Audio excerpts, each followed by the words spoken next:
Welcome to Turmeric and Tequila with your host, Kristen Olson. Questioning a better way, one gracefully disruptive conversation at a time.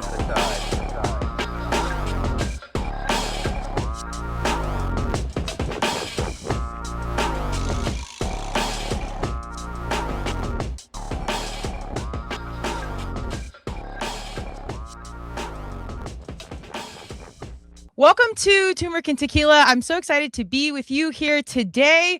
We have a longevity human in the house. And if you know and you've been listening to Turmeric and Tequila, I'm excited to announce that I will be at the Fit Expo August 29th, leading out their intro to biohacking panel.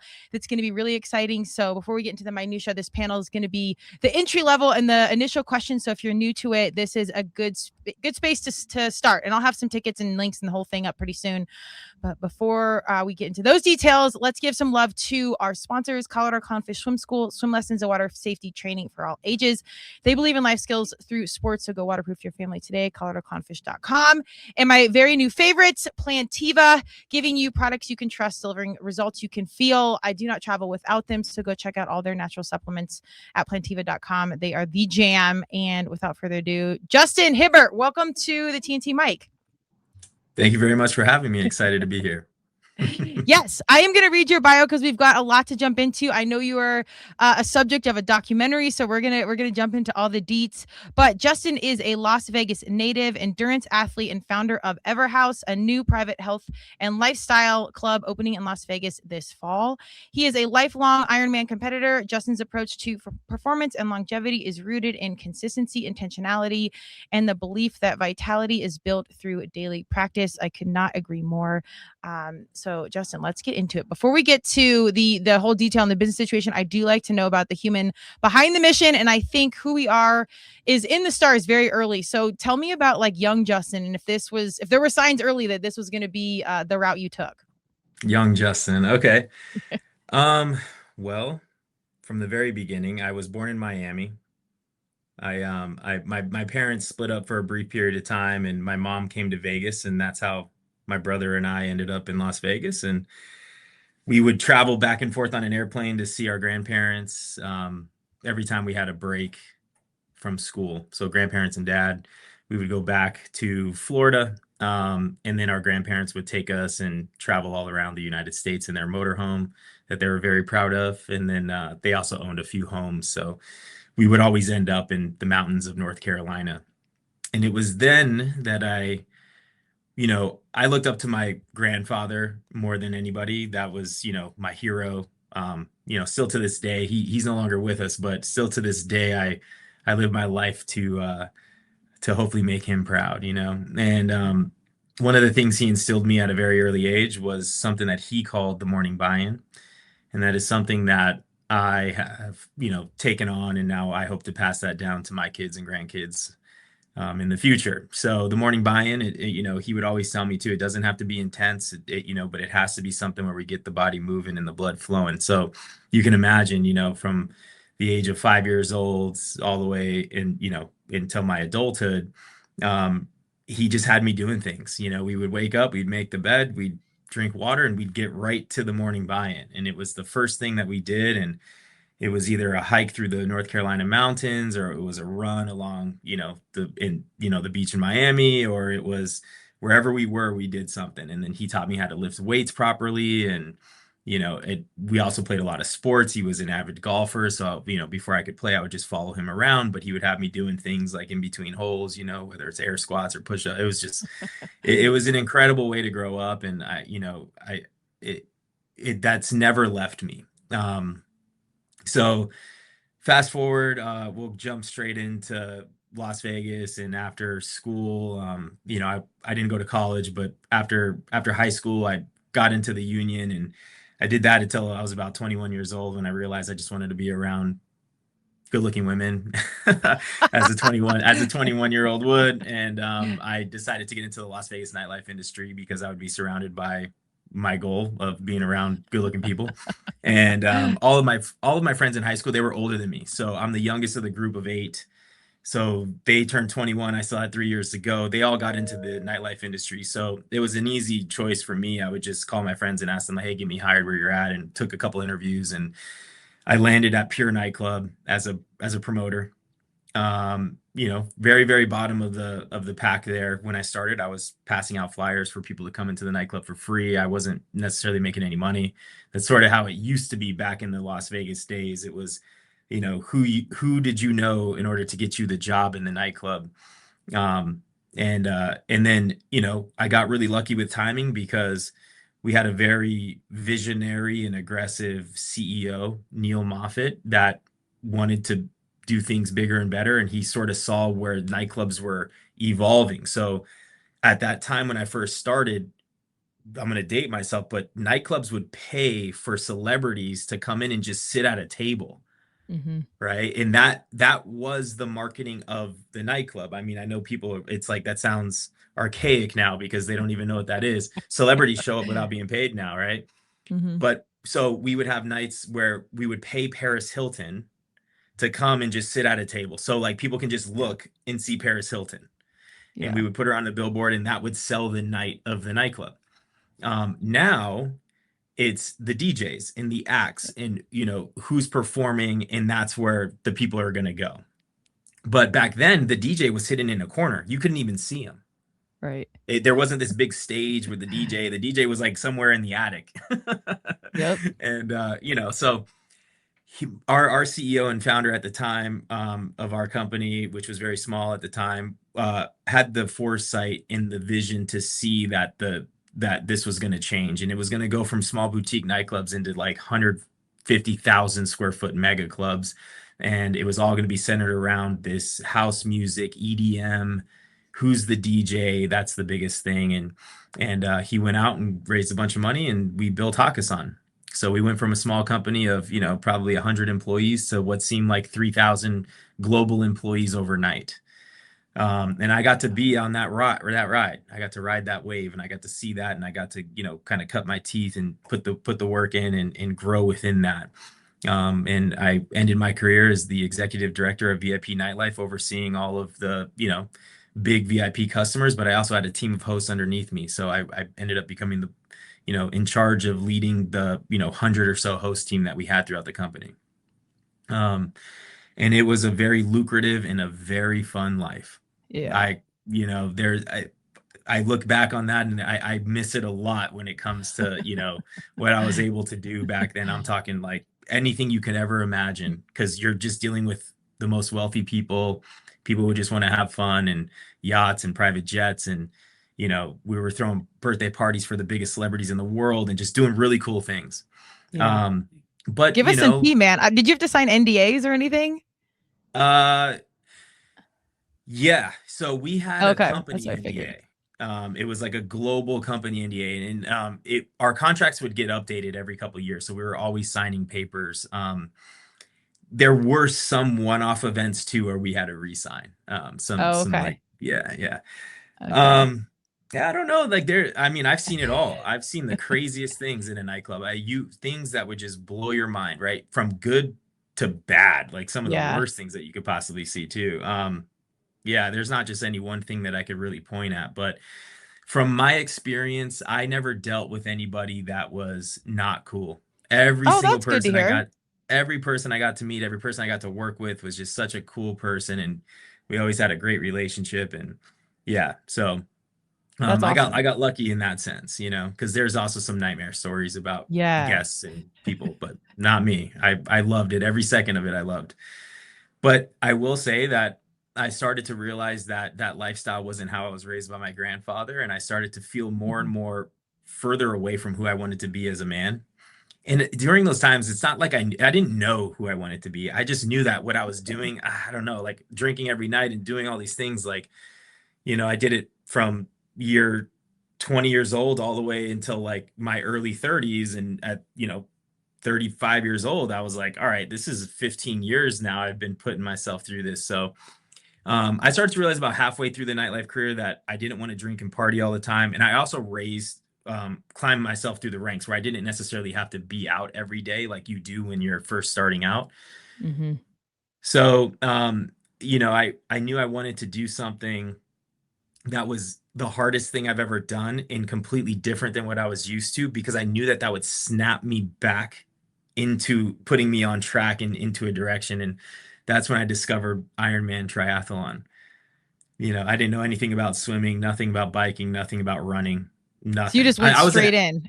I went straight in. Yeah, I didn't know. Nice. And I shouldn't say I didn't know anything about those sports. I was an athlete growing up. I still worked out every day. I was still in great shape, but Mhm. I didn't know anything about endurance sports. And it's a Yeah. completely, when you're not lifting weights to get stronger and have aesthetics, when you're actually training your heart to, like, withstand zone 2, zone 3, zone 4, zone 5, what does that look like? What does lactic acid buildup feel like? How do you get rid of it? You know what I mean? Like, that type of training I knew nothing about. So I I just discovered it. I was actually at the podium at Hakkasan nightclub, like, on Google, which I probably shouldn't have been, but I was looking up, like, what's the hardest thing to do possible, and that's when I saw the advertisement for Ironman.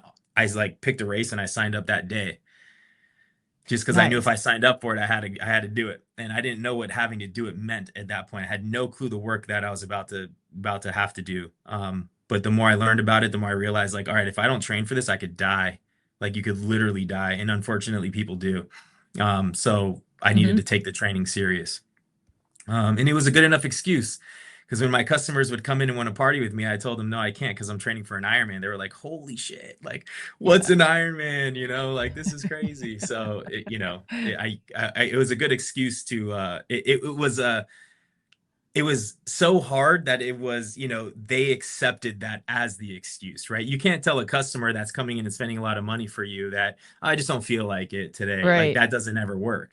But if I tell them, hey, listen, I'm not drinking because I'm training for an Ironman, they're like, yeah, that's cool. Yeah. So, Yeah. um, so yeah, that, sort of getting caught up. I knew that 2020 was going to be my last year in nightlife, and I knew this in 2019, so before, obviously, the pandemic and all those things. And at that time, coincidentally, I got approached to do the documentary. Was this I someone you was knew in the past, or like were they like, he's never done it before, let's document? Like, how did that tee up? Because that's sometimes like a hard nut to crack, or page to land on. Yeah, so this is what happened. I did my first Ironman. I did two Ironmans. I did my first one in Florida, and then I did my second one in Switzerland. Nice. And then I remember being on the airplane coming home from Switzerland. And I just remember thinking to myself, like, all right, am I done with this? Like, I did it, I crossed the finish line. But I wasn't happy with myself, because I think I was like, I think I can do better. I Mhm. crossed the finish line in 14 hours, right? I mean, in listen, not to take away nothing, crossing the finish line of an Ironman under the 17-hour cutoff time is an incredible accomplishment. Like, Yeah. so, but my thought was, I think I can do better. So, and like, I just remember sort of being that 10-hour mark. If I can get down into the single digits and finish under 10 hours, I think that, you would have to become, because I was doing the math in my head. How fast would I have to swim? How fast would I have to bike? How fast would I have to run? And I started to realize, like, oh, you have to be elite at every single one of those sports. Like, you have to make sure that, so that became the goal. On the flight home from Switzerland, I said, I want to break 10 hours. And what I did was I started to, like, tell all my friends. And Mhm. I told my best friend, Justin Levy. And when I told him, I was like, dude, should I document this like a YouTube series, And he goes, I actually know somebody who does Netflix documentaries. He's Love like, it. let me just, like, reach out to this guy. And he did. And without me being on the call, he told Joe, the director of our film, the whole story, and told, like, my whole life story. And Joe's like, yeah, this is something that I want to document. So Joe came out to Vegas and met me, and we hit it off, and that's how it happened. That's crazy. What I love about all this is you did do kind of a 180. And one, like, for all my intentional humans listening, you can be intentional, do the college thing, do the training, whatever, but opportunity kind of comes through when it needs to. But also, things can start one way and end a totally different way. And that's kind of the juxtaposition of the show. Cause like you, lifelong athlete, and then, you know, it was equal parts social and party, that is part of the business, but also part of the fun. And when I went too far into the fitness, like I actually think the social was really needed. And that balance was always that hard play. But for you in particular, how you started, I remember the days of like Paris Hilton and Lindsay Lohan, and then paying to be at clubs and that whole vibe. And then social media pops off. So the landscape changes and DJs pop off. However, now our younger generation, they're not drinking as much. They're not sleeping with each other. Like the lifestyle is different. So like there's, you know, you have Aoki doing like health stuff, the popular DJ. So like the landscape of the entire party situation has changed. So I love that you've kind of rode the wave of how it was like 90s, 2000s. And now here we are in like 2026, and like our young people are doing healthy things. And now you have this health initiative. So your timing has been pretty on point, I feel like, for the landscape of all people, in particular our people in like 20s and 30s ish. Do you feel the same way? Do you feel like, I know you're intentional, but like how it's just kind of happened pretty nice for your timing?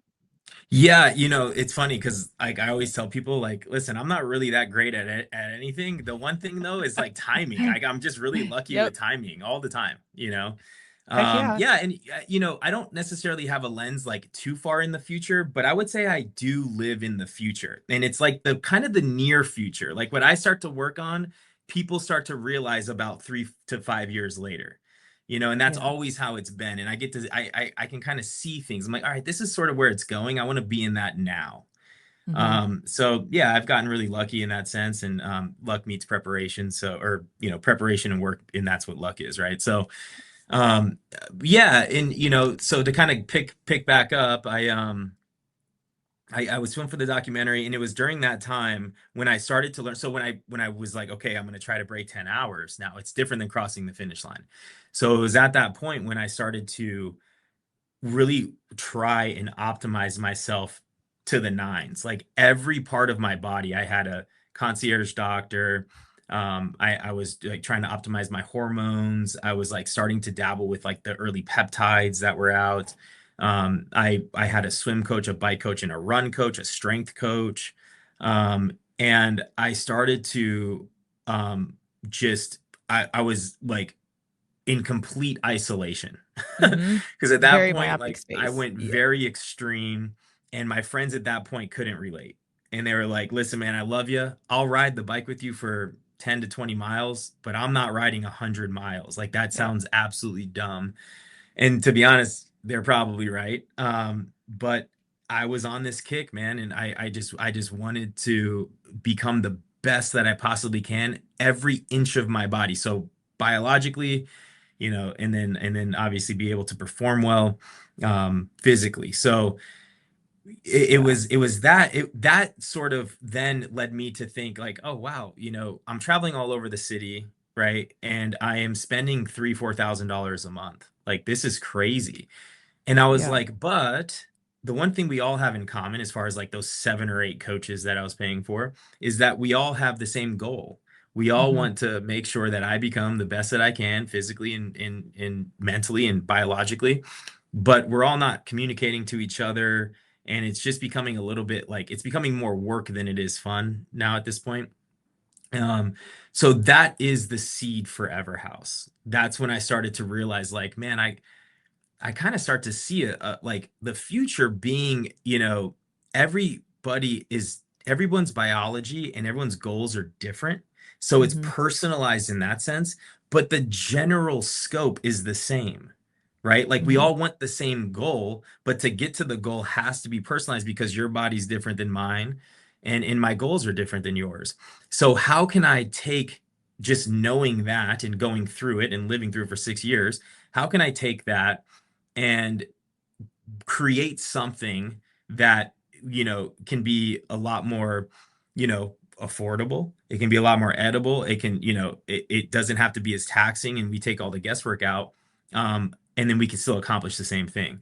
And that was the seed for Everhouse. And that's sort of when I started to like really have this idea. And you know, as you can probably tell, when I get an idea in my mind, forget about it. Like Go. I'm Yeah. gonna see it through to the extreme. So that was probably about 6 years ago at this point now, and it's taken this long to get to where I'm at today. But um, so there was that side of it, right? The seed for Everhouse, and then there was a realization side of it. So I'm optimizing myself. I'm, upwards of 8 hours a day, trying to become the best that I can. And when I popped my head above water, I realized how alone I was. There was nobody with me. That was gonna be my question. Like, how is the mental health piece? Because I've been in this, and Yeah, it's a weird space, man. it, So it, it what? was bad. Yeah, I was It gonna say, wasn't what good. was once? I mean, when you've got like, well, number one, you had budget, so that helps a lot with optimization and Yeah. time. I don't know if you were working alongside it outside of filming the documentary, but it's really really myopic space, and I really want my competitive athletes to hear this. I was actually training this morning. There's a young girl that's getting deep into high rocks, and I'm like, man, lean in, like do all the things, but keep it fun. That'd be my only piece of advice.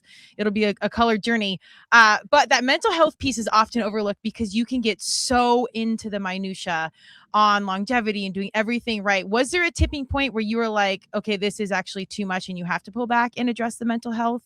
100%. Mm-hmm. 100%. During the filming of Breaking 10, I lost everything. Like as far Okay. like I kind of like literally like physically, literally and emotionally lost everything. So I was with somebody for 12 years and that was my future, my wife, we were gonna have kids, all these things. And I was building this. She wanted a family. I didn't want a family at the time, but I knew clocks were ticking and I made a huge sacrifice to let her go because I knew if I did, like if the saying, like if you love somebody, you can let them go. Like that actually rang true for me in this situation, and I did.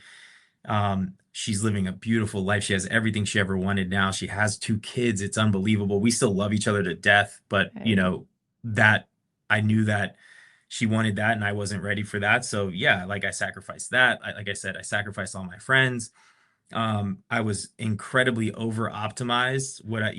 I was 0.01% athlete level, body fat percentage, all this stuff, but I felt terrible. My joints hurt. I was like, probably cortisol levels were through the roof. And, mentally I was just not in a great state and I had nobody around me anymore. And as you could probably tell, I'm a very social person and, I had nobody to talk to. And the house that we lived in, it was just me and it was cold and wasn't a good Mhm. experience. And so I that's when I realized, like, all right, there's a give and a take and you can overdo it. And as a human being, knowing what I know now, we are truly here to experience it all. Okay. So like that's why we were created. Yeah, I believe in God and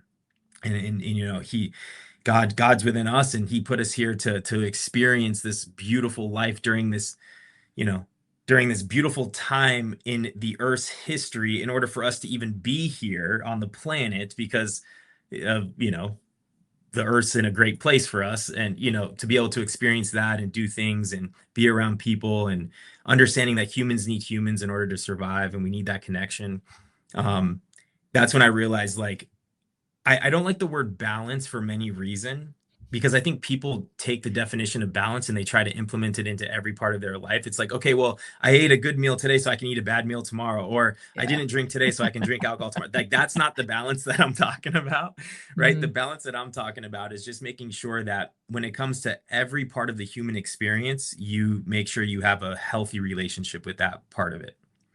Um, Amen. and and so the eighth element of Everhaus, we have eight foundational elements. That is our thesis, our ethos. The eighth element is society, and it's there for a reason. Everhaus members we will have mixers, we'll have get-togethers, we'll have events all around the city, and then eventually we'll have events all around the world. Being an Everhaus member, you get to partake in those things whenever you want to. That's incredible. Well, I agree. Have you seen Blue Zones on Netflix? And they study where people live to 100 or it's where people live the longest. It's centurions or something. I always say it wrong, but excellent study. And there's like pillars similarly. And one of the main ones is community. And I think I just I did a podcast because the biohacking thing always pulls my string. I come from CrossFit. So we were doing paleo and all this stuff early and blood testing and you name it, I've done it. And they don't really talk about the mental health side. So you can optimize, your charts look good, your scores are good, you're winning, but then you feel like crap. And so like this juxtaposition is ever present, I think, in the biohacking space. And that's what I really like to bring light to. I'm here for all the optimizations And it's like you have to have that consistent check-in of like, is all this worth it? Is it too much? Do I need to pull back? So I love that you did the extreme in the party, the extreme in the training, and now is like the homeostasis of balance isn't real, but it's an ebb and flow of like checking in and like where are we at on the daily. But I'm with you. I think the community piece is probably the biggest piece.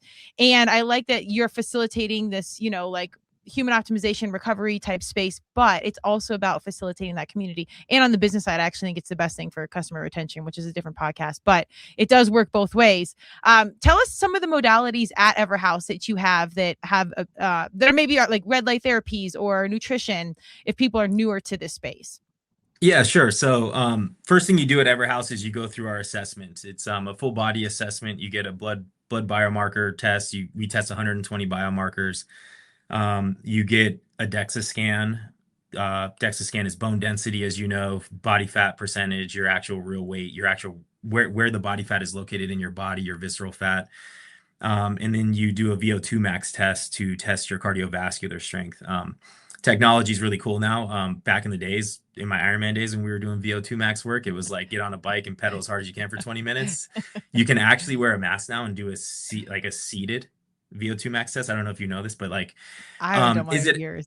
Is it as accurate? I'm not like, I think it's like within like the 98th percentile, which is probably good enough for most people. But yeah, so we do VO2 max. So we take that data, it gets integrated into our proprietary technology. So, just a real quick segue, Everhaus, beautiful. It's the club. It's where people go. I built technology that essentially is like the product of the company. And the technology is the glue. And so all of your goals, your data, it goes in there. It's an agentic technology. So you get essentially like a digital twin. You talk to them, you feed them your goals and all this stuff, and it sort of adjusts along the way for you. And then it communicates that to us. So the humans, at Everhaus can then guide you through as a concierge to your plan every day. So that's the first thing you do at Everhaus. And then as far as modalities go, we do unlimited training. So again, with knowing your goals, knowing your data, we know how to train in the best way possible. So the training program is done through technology, but when you show up, the coaches there have your station set up for you. They guide you through the workout. They spot you. It's very white glove service when it comes to that. Members also have unlimited access to our red light therapies. We have sound wave, sleep pods. We have hyperbaric oxygen therapy, contrast therapy, where we have cold plunge, hot tub, sauna, steam. And then we have IV therapy, and we call it infusion. So I mean, everything that you could possibly ever imagine. And then on the Airwell side, Airwell's integrated into Everhaus. So as an Everhaus member, you get Airwell. Airwell is our concierge longevity practice. And at Airwell, you get access to peptides, hormones, the more advanced testing if you want to do epigenetics, DNA testing, gut microbiome checks, all that stuff. Man, it is a different day and age. It's so crazy to think like some of these things are becoming mainstream. I happened upon it, like I said, just being a CrossFit, and I was an older athlete just trying to hang. So we were doing all the things, and now it is mainstream, which is amazing because then we can disrupt big food and big pharma in the best way, but also just add quality to our years and figure some things out for ourselves without having to rely on the man or the system. And I think that's pretty damn powerful. I'm curious, who's your target market? Like, who are the humans coming into this?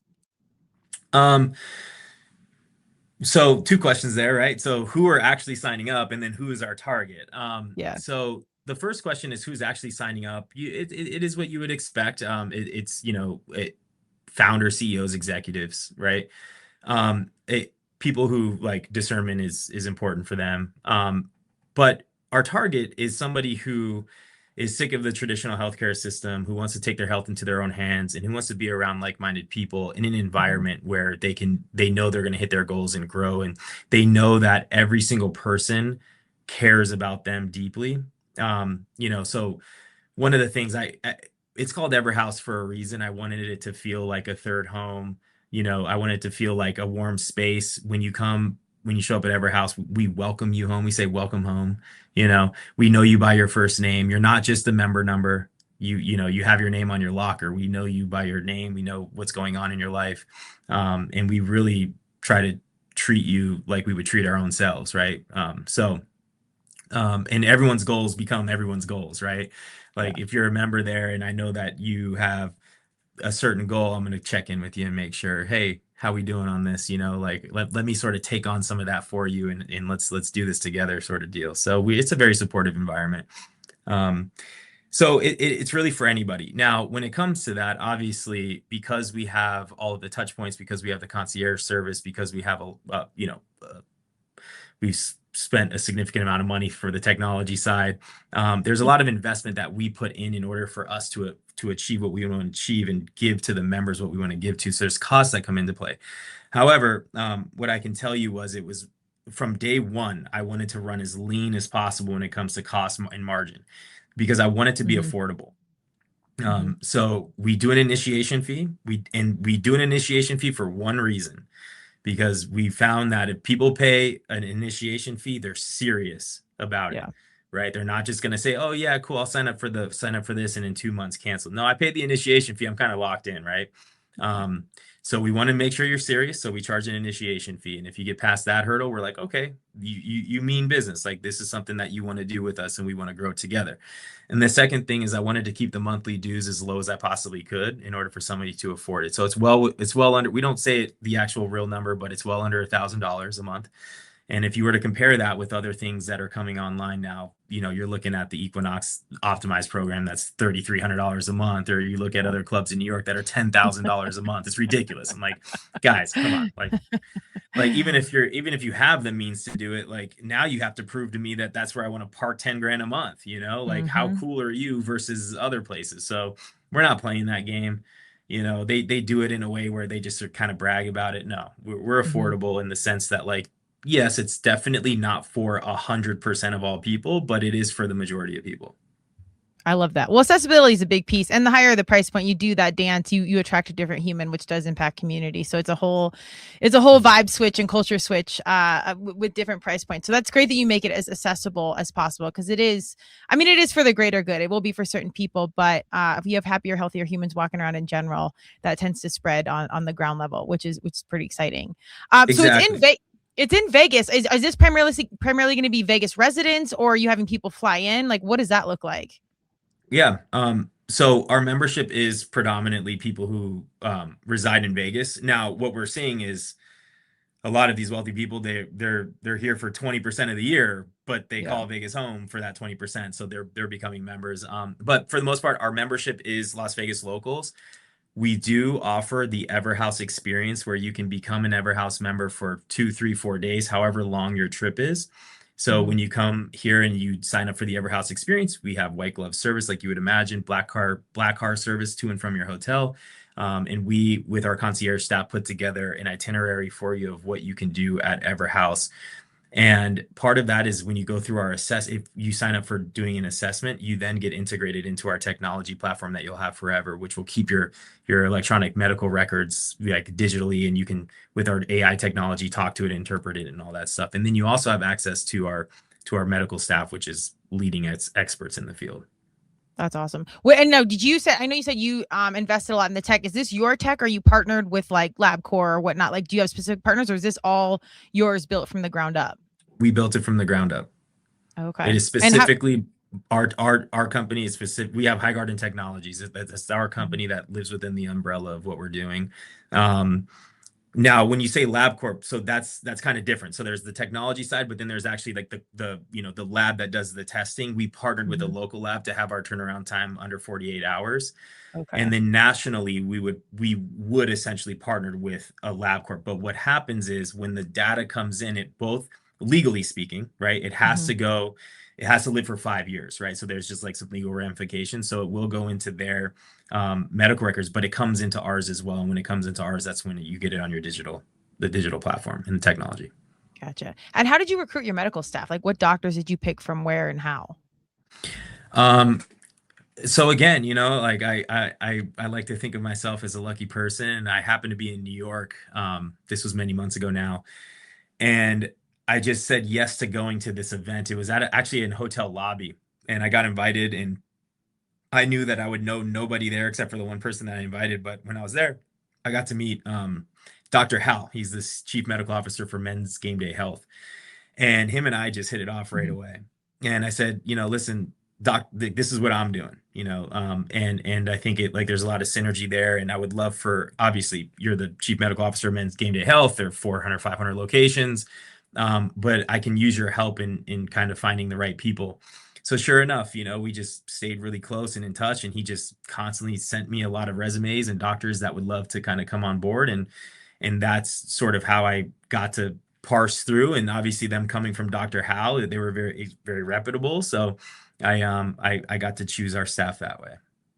Love it. Connects, man. I always say never sleep on the social. You got to keep the balance with the amount of tequila, but the social is so powerful, man. The timing is everything. Well, I do have a ton of other questions, but we'll leave it open enough for our humans to come seek you out. But hit us with, are there big dates, big openings, handles, websites? Like hit us with the details. Yeah. So Everhaus is EVERHAUS. Our website is everhaus.club. That's the same as our Instagram handle, everhaus.club. We are accepting our founding members, so it's very exciting. We just opened that up a couple months ago, and we've received, like I said, 7,000 people on the wait list, a tremendous amount of traction. We do plan on growing. I want to be a global household name when it's all said and done. I know that there's a lot of work that goes into that, but that is truly what we're trying to accomplish. On the Airwell side of things, you don't have to be an Everhaus member to experience Airwell. Again, Airwell is AERWELL. It's airwell.com. We do have the opportunity through our network of doctors to take patients that are non-locals. So Airwell side of things is looking great. And the opportunity to be a part of that ecosystem can live with outside of the Las Vegas. And we have some cool things coming online, not ready to announce it today, but there's definitely another city where you're going to find us, and it's really cool. As far as dates are concerned, we are opening this fall, winter. So, fall technically goes until December 21st. We're trying to open up early December, but we are currently in interior construction. And with that, there could be some sort of delays. We have no delays as of yet. Everything is going perfectly fine and smooth.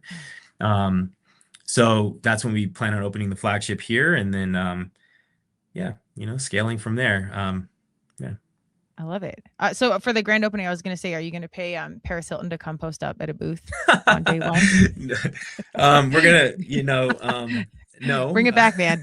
That's the age demographic you're going out. Get us out there for that. Paris, if you're listening to this, if you want to come for the grand opening, you're invited. But no, that's not in the cards. That's so funny. I'm here for it. No, I think for the grand opening, we're gonna do like a cool media day, and Air's our representatives there. They're fantastic. They've been my rock this whole time. I love that team, and we're putting together a pretty cool event for that. Let's go. I love it. Well, definitely keep us posted. I don't get to Vegas much, but Denver should obviously be on one of your next cities. We're all things health and wellness crazy out here, but I'm curious to see how it all pops off. And like I said, it really is exciting to me as an athlete, and as just like a business human, that this is going mainstream, because I'm so passionate about our people just advocating for their own health and longevity alongside the fun piece as well. So go check out Justin and Everhaus, and we'll of course stay in touch and keep our finger on the pulse of all things health. I want to give a thank you to our sponsors, Colorado Clownfish Swim School, swim lessons and water safety training for all ages. They believe in life skills through sports, so go waterproof your family today. And Plantiva, rooted in science, works like magic. Go check them out. Don't travel without them. And this conversation will be on YouTube, of course, wherever you get your podcasts. And we'll chat with everybody so soon. And Justin, hopefully we'll see you soon in an ice bath or a booth with Paris Hilton one of these days coming up. Thank you very much. I appreciate it. Thanks for having me. Yes, likewise.